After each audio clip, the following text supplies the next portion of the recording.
오늘은 JR 글로벌 리츠 리파이낸싱에 대한 이야기를 한번 해보려고 합니다. JR 글로벌 리츠에 대한 영상 굉장히 오랜만이죠. 음, 사실 그동안에는 이 리파이낸싱에 대한 어떤 윤곽이 잡히지가 않았고, 사실 좀 영상을 미리 만들어 봐야 그 사이에 매크로가 너무 급변하게 되면은 그게 사실 별 의미가 없잖아요. 그러다 보니까 어느 정도 윤곽이 제대로 잡힌 다음에 영상을 올리려고 했는데 사실 지금도 너무 빨라요. 한 9 월이나 10 월쯤에 영상을 올리면은 이제 좀 정말 제대로 된 한 향후 2-3년 정도의 현금 흐름을 이제 볼 수가 있을 거라고 생각을 했는데 오늘 좀 주가가 변동이 좀 컸죠. 그리고 오늘 상장 이후에 거의 최저가를 기록을 했습니다. 아무리 우리가 이제 배당금으로 저가에 재매수를 하는 전략을 가지고 있다고 하더라도 너무 리츠 같은 경우에는 이게 변동성이 크다 보면은 조금 주주들 입장에서는 좀 당황할 수밖에 없다고 봅니다. 그리고 그런 정도의 변동성은 사실 기대하는 변동성의 크기가 아니라고 보거든요. 약간의 변동성은 뭐 용인한다 하더라도.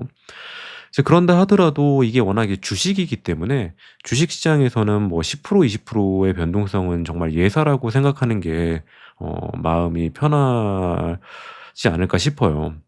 미국의 어떤 리츠나 미국의 굉장히 연식이 오래된 리츠, 그리고 뭐 정말 이 가치 투자의 대명사인 이 버크셔 해서웨이 주가 같은 경우에도 변동성을 잘 보면은 뭐 수십 프로 왔다 갔다 하기에는 일쑤입니다. 그래서 그 정도 변동성은 좀 마음을 비우는 게 좋은데, 오늘 이제 공모가 대비해서 한 30% 마이너스까지 갔다 온 거죠. 그 정도는 사실 뭐 그 정도 안 가는 게 제일 좋긴 하지만은 이게 주식 시장에 상장된 이상 어느 정도의 변동성은 그냥 좀 해탈하는 게 좋다. 이렇게 좀 말씀드리고 싶네요. 저 같은 경우에는 지금 한 6월 말부터 어 그 오늘까지 꽤 이제 주식을 추가 매수를 많이 했습니다. 계속 샀어요. 계속 이 빨간 동그라미들은 계속 산 거고, 오늘까지 해 가지고 한 11만 주 정도 추가 매수를 했는데 금액적으로는 이제 한 4억 3천 원 정도 되는 거고. 음. 오늘 난 뉴스가 이거죠. JR 글로벌 리츠 2천억 회사채를 발행한다. 어. 내용을 좀 보면은 일단은 회사채를 2천억을 발행한다는 내용이 있어요. 그래서 어 하는 이유는 1조 원 규모의 오피스 담보대출 차환에 보태기 위한 목적이다. 그래서 3 년물 회사채 1,000억, 또 3 년물 전환사채 1,000억, 이렇게 해서 2천억의 채권을 발행한다. 이렇게 투자자들과 접촉했다. 뭐 여기까지는 팩트일 수밖에 없죠. 뭐 접촉했다 이걸 굳이 거짓말할 필요는 없잖아요.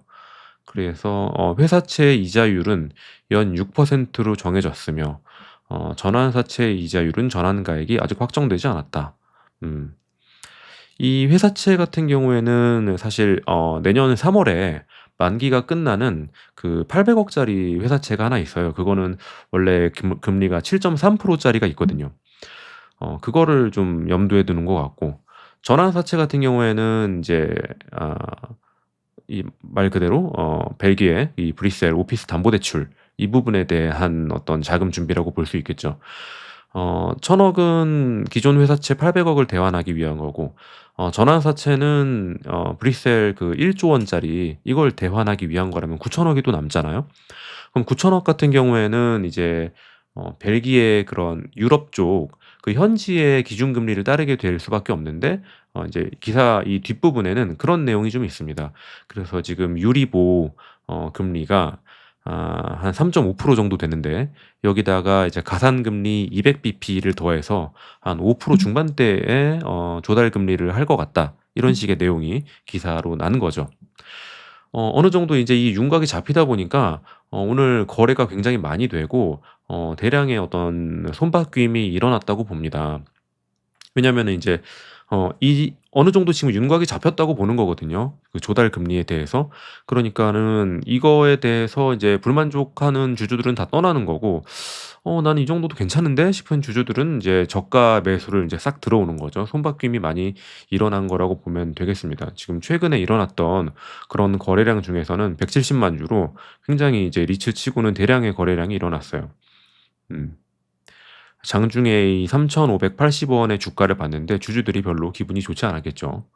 저도 뭐 이렇게 추가 매수는 했지만은 아주 뭐 유쾌한 마음으로 막 '아 싸서 좋다.' 막 이런 거 아니고, 왜냐면 기존에 가지고 있는 물량이 더 많으니까 어쩔 수가 없어요. 그건 이제 사람의 기본적인 심리이기 때문에.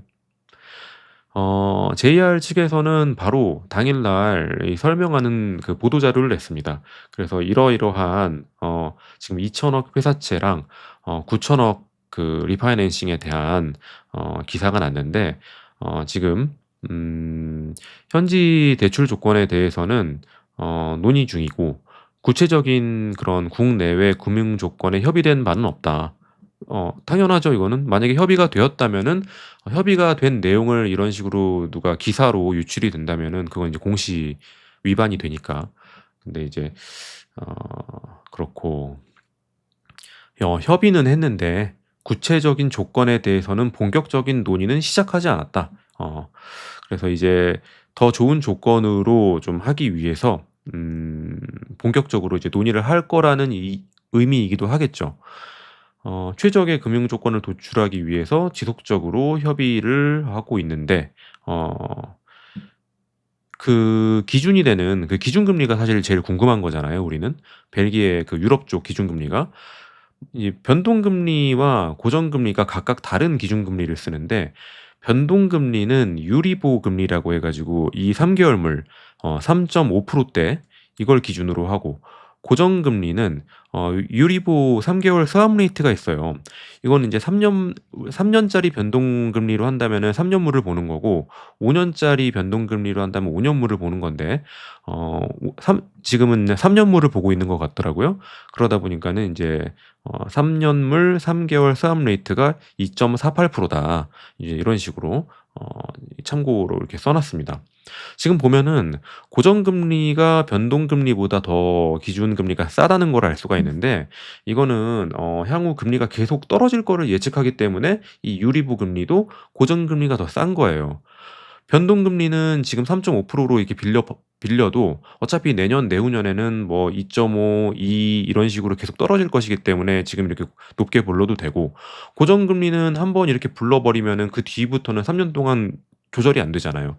그러니까 미리 한 2년 차, 3년 차의 금리를 반영을 하는 거죠.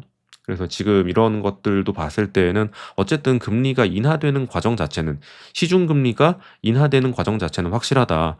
물론 인제 ECB 기준금리는 아직도 한 번밖에 지금 어떤 조정을 안 했는데, 시중금리가 먼저 반응을 하는 거죠. 기준금리, 이 중앙은행의 기준금리가 만약에 더 빠르게 반응한다면 당연히 시중금리도 더 빠르게 반응하겠지만은 이미 시중금리는 떨어지고 있다. 그래서 이게 인제 지난달 작년 같은 기간에 비해서 비교해 보면 많이 빠졌습니다. 이게 인제 그 표인데, 이 유리보 금리 같은 경우에는 이제 변동금리의 기준금리가 된다고 했죠. 여기 3 개월물 3.5% 정도 지금 되고 있어요. 이게 이제 지난달에 비해서도 한 0.2% 빠졌고, 어 작년 요맘때에 비해서는 많이 안 빠졌네요. 3 개월 유리보 스왑 레이트 같은 경우에는 이건 인제 고정금리의 기준이 되는데, 지금 JR 측에서는 3 년물을 보고 있는 것 같아요.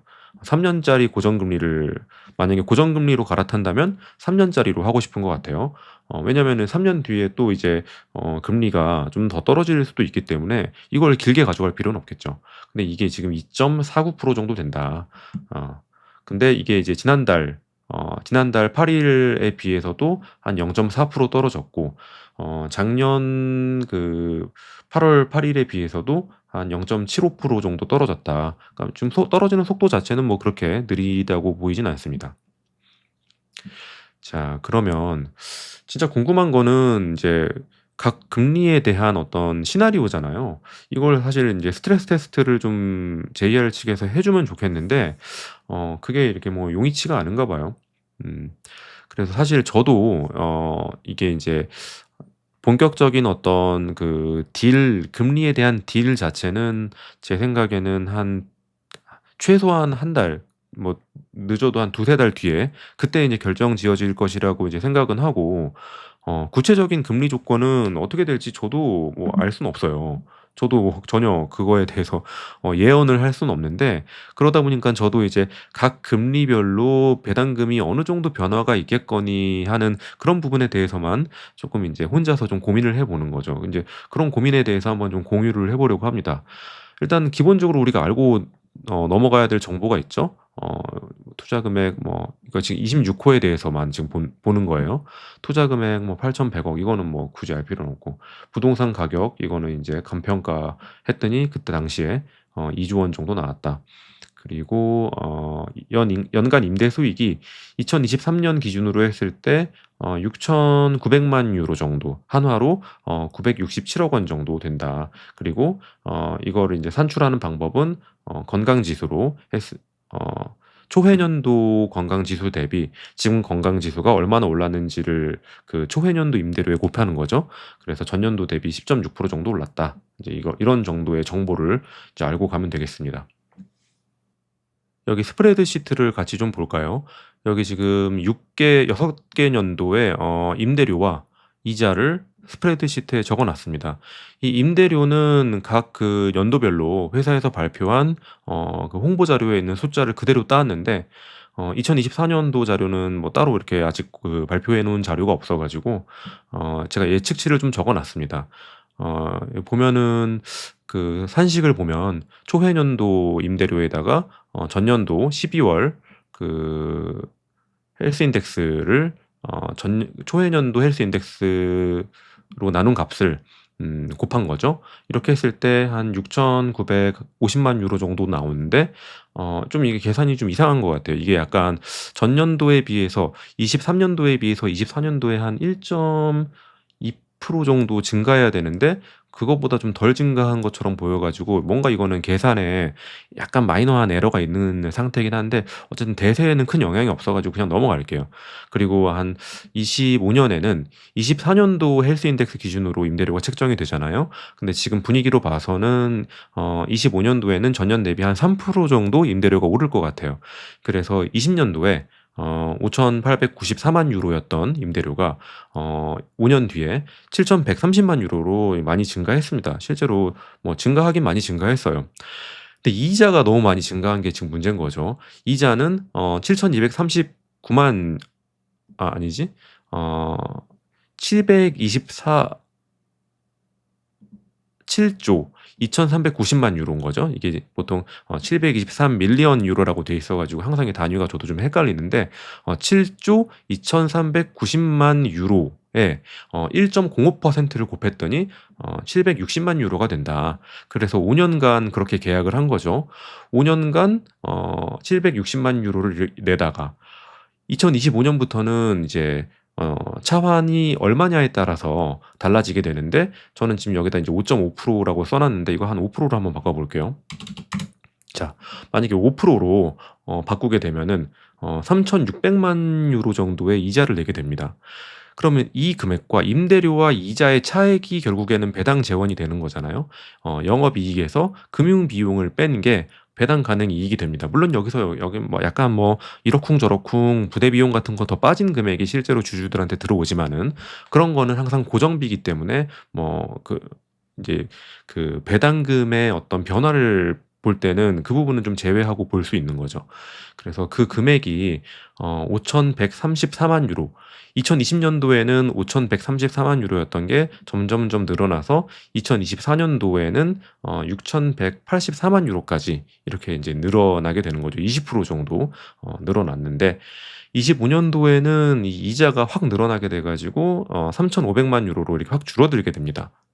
자, 여기까지 하면은 다시 예를 들면 이제 5.5%로 하게 되면은, 만약에 5.5%로 대환을 했다 그러면은 차액이 배당 가능 이익이 6,200만 유로에서 3,100만 유로 됐으니까 배당금이 반토막 나겠네? 뭐 이렇게 좀 심플하게 생각해도 뭐 사실 투자하는 데 큰 무리는 없습니다마는 쪼끔 더 인제 디테일하게 좀 살펴볼게요. 이 정말 이렇게 3,000,000 유로로 이렇게 뚝 떨어지냐? 그거는 좀 인제 이 히스토리를 보면은 아니라는 거를 알 수가 있죠.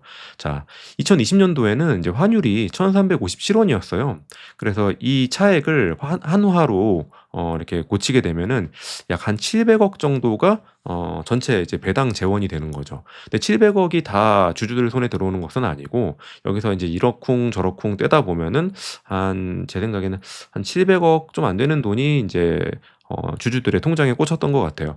그때 당시에 인제 배당금 처음 배당금이 이제 380 원이었던 거죠.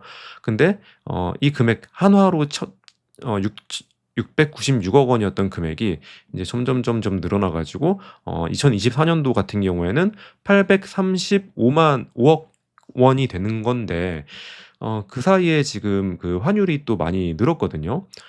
1,357 원은 초해년도의 환율인데 환율이 거의 9% 10% 가까이 늘었습니다. 근데 이게 지금 우리들이 자리츠로부터 모리츠로 돈이 넘어오고 모리츠에서 주주들의 통장에 꽂힐 때에는 이 현재의 환율이 반영된다는 말이죠.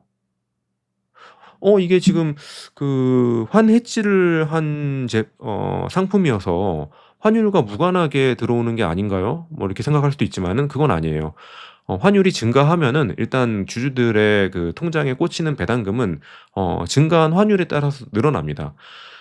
당연히 그 증가한 환율에 대한 어떤 대가는 치러야죠. 근데 그 대가는 우리가 작년에 이미 치렀어요. 그 정산금으로 해 가지고 만약에 그 환율이 오른 상태에서 환정산을 하게 되면은 환정산금을 일부 내야 되는 그런 상황이 발생하는 거죠. 아무튼 그 대가는 이미 치렀고 우리는 지금은 이제 환율이 오른 이 상태를 즐기기만 하면 되는 건데 이 환율까지 지금 반영을 하게 되면은 이 700억이 좀 안 되는 돈이 지금 900억이 넘게 들어오는 이런 모양으로 바뀌어 있다는 거죠.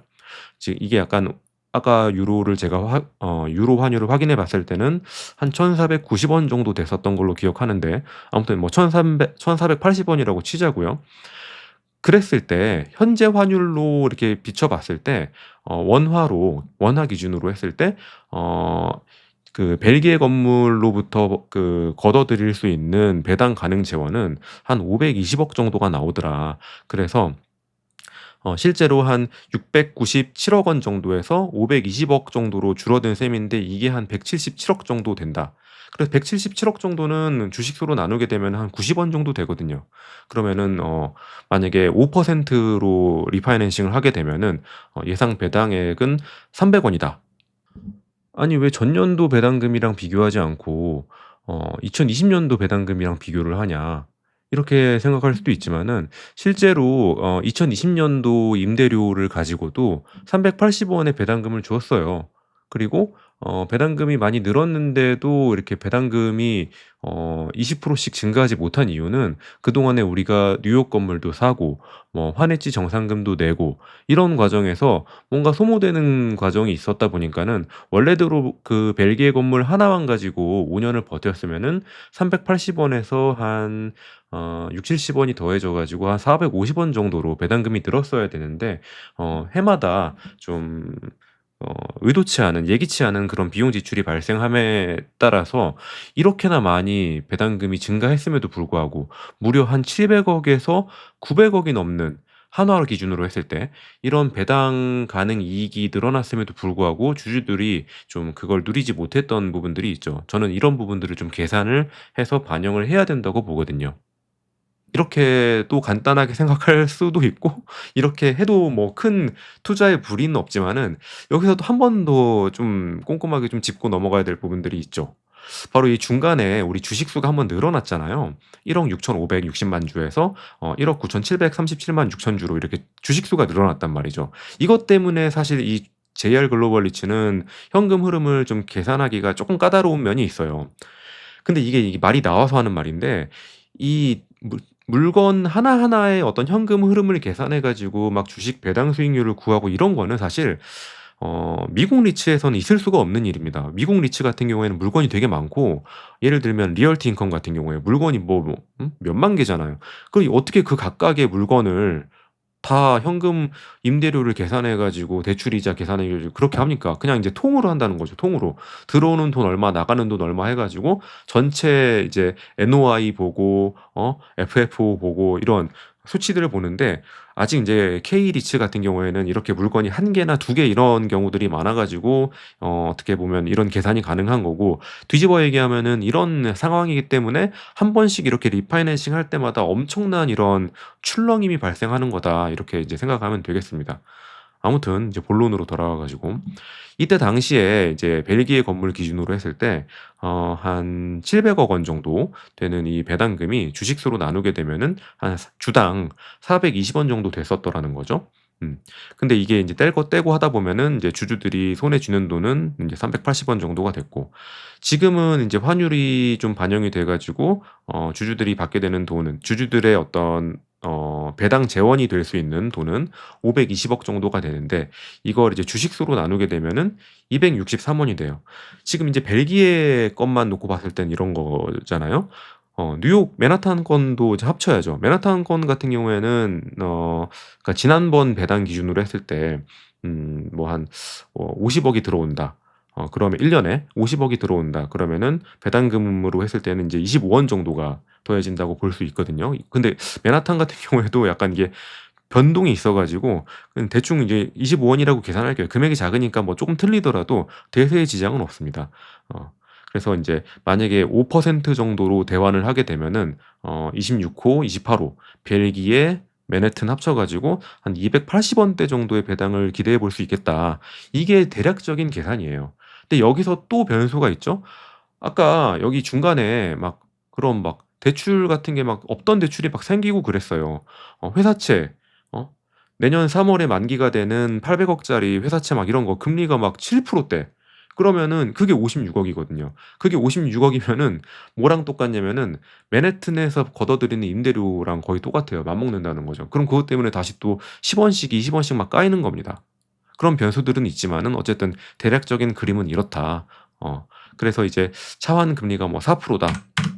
그러면은 뭐 340 원까지도 되겠다. 3%다. 그러면은 뭐 지금처럼 배당금을 받을 수 있겠다. 6%다. 그러면 많이 깎이겠네. 234 원. 7%다.